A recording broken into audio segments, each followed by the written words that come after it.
एक सवाल है, क्या आपको कभी किसी ने इतना प्रोवोक किया है कि आपके अंदर से आवाज आती है कि अब इसका मुंह बंद करना पड़ेगा, अब इसे जवाब देना पड़ेगा, इसे बताना पड़ेगा। और आप अपने आप को प्रूव करने की कोशिश करते हो, अपनी बात को अच्छे से समझाने की कोशिश करते हो, एक्सप्लेन करने की कोशिश करते हो, सामने वाले को बहुत सारे जवाब देने की कोशिश करते हो ताकि वो उस बात को समझ पाए। एट दैट टाइम क्या होता है कि आप अपनी बात रखते हो, सामने वाला दूसरा क्वेश्चन लेकर के आता है, फिर आप उसे आंसर करते हो, फिर तीसरा क्वेश्चन आता है, फिर उसे आंसर करते हो, और ऐसे करके एक छोटी सी बात एक लंबे चौड़े आर्ग्यूमेंट में चेंज हो जाती है। यू नो फिर लेटली हमें समझ में आता है कि हम जो कर रहे थे, समझाने की कोशिश कर रहे थे, वो शायद हमारा एनर्जी लॉस था और टाइम लॉस था। You know at that time हमें ये एग्जैक्टली समझ में आता है कि यहाँ पे इस जिरह में पड़ने की जरूरत नहीं थी। लेकिन फिर क्या होता है कि हम समझ नहीं पाते हैं कि करना क्या होता है। तो आज मैं आपके साथ इस टॉपिक पे कुछ पॉइंट्स हैं जो डिस्कस करूंगी। आपको वीडियो में एंड तक रहना है। मैं आपके साथ ऐसे स्मार्ट पॉइंट्स डिस्कस करने वाली हूँ जो एक्चुअली में हेल्प करते हैं जब आप इस पछड़े में पड़ते हैं। तो फर्स्ट थिंग आपको करनी है कि हर इंसान को एक्सप्लेन नहीं करना है कि आप वो काम क्यों नहीं कर सकते। अगर आपका डिसीजन नो है तो से no, I can't do this, उसके आगे कोई एक्सप्लेनेशन नहीं देना है। कभी कभी एक्सप्लेनेशन की जरूरत होती है, but most of the time explanation की जरूरत नहीं होती है। लेकिन हम हमसे अगर कोई पूछता है कि क्या आप मार्केट चलोगे, तो हम बोलते हैं नहीं, नहीं जा सकते, मेरे पास काम है, मुझे बाहर जाना है, मुझे ये वाला काम करना है, मुझे इसे फिनिश करना है। फिर सडनली सामने वाला कहता है चलो थोड़ी देर बाद चल देंगे। लेकिन हम फिर उसे समझाने की कोशिश करते हैं कि सॉरी, मुझे इसके बाद यहाँ जाना है। फिर हम और एक्सप्लेन करने की कोशिश करते हैं, मतलब एक छोटी सी जो नो कहना था उसे हम लंबा चौड़ा कहानी में कन्वर्ट कर देते हैं।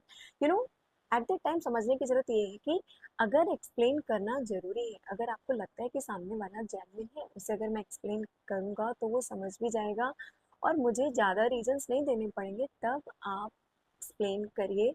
अदरवाइज से simply no, I can't do this. Second चीज आपको करनी है कि आपको इंस्टेंट रिएक्ट नहीं करना। समटाइम ऐसा होता है ना कि हमसे कोई पूछता है कि क्या मूवी के लिए चलोगे, और हम बोल दिए कि नहीं, हम नहीं जा सकते, मुझे बहुत काम करना है। तो सामने वाला बोलता है आप तो बहुत बोरिंग हो। एट दैट टाइम दिमाग में आता है कि यार कैसे ऐसा बोल सकता है, आप कैसे ऐसा किसी को बोल सकते हो, कैसे यार कह सकते हो। और फिर छोटा सा बात जो होती है वो एक आर्ग्यूमेंट में चेंज हो जाता है। और फिर जब हम कोई भी ऐसा गंदा रिएक्शन देते हैं जिससे हमें लगता है कि हमने बेकार में बोल दिया, हमें फील होता है कि हमने बेकार में ऐसा रिएक्शन दिया, बेकार में सामने वाले को हर्ट कर दिया, वो हमें हर्ट करता है।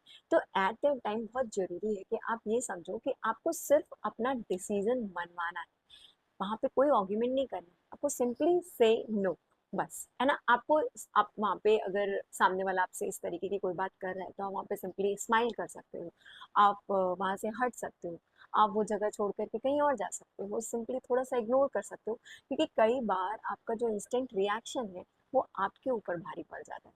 इसलिए बहुत ज़रूरी है, बहुत स्मार्ट मूव ले करके अपनी बात को वहाँ पे रखा जा सकता है और सामने वाले को कन्विंस किया जा सकता है। ओके, तो थर्ड थिंग, बाउंड्री का क्लियर होना बहुत इंपॉर्टेंट है। बिकॉज कभी कभी ऐसा होता है ना कि आपके फ्रेंड्स या आपका जो भी साथ में है वो अगर आपकी पर्सनल चीज़ों में बहुत इंटरफेयर करता है, तो आप थोड़ा थोड़ा थोड़ा थोड़ा बर्दाश्त कर लेते हो। एक दिन हो गया, दूसरा दिन हो गया, तीसरा दिन हो गया, ऐसे करके आप ठीक है, कोई बात नहीं, कोई बात नहीं करके। लेकिन अचानक से वो टाइम आता है ना जब आपको फट पड़ते हो आप, मतलब हाँ, आपका इंस्टेंट रिएक्शन बहुत गंदा सा आता है कि यार ऐसे कैसे, कि ये मेरा पर्सनल डिसीजन। उसके आने से पहले ही आप ये बात क्लियर कर सकते हो कि ये मेरा डिसीजन, ठीक है, तो मैं लूंगी, आप इसमें इंटरफेयर करने की कोशिश मत करिए। या आप बहुत क्लियरली कह सकते हो, इसमें कोई भी प्रॉब्लम नहीं है ये कि मैं आपकी बात को सुन रही हूँ या मैं आपके साथ में सहमत हूँ, but this is my life decision, तो मैं इसे लेना पसंद करूँ। समटाइम ना हम अपने जो डिसीजंस होते हैं उनमें हर किसी को कन्विंस करने की कोशिश करते हैं, हम हर किसी को देखना चाहते हैं कि वो हमारे डिसीजन के साथ में एग्री हो। इन्हें समझाने की कोशिश करते हैं, दूसरे रिश्तेदारों को समझाने की कोशिश करते हैं, अपने घर वालों को समझाने की कोशिश करते हैं, अपने आसपास के फ्रेंड्स को समझाने की कोशिश करते हैं, हर किसी को एक्सप्लेन कर रहे होते हैं।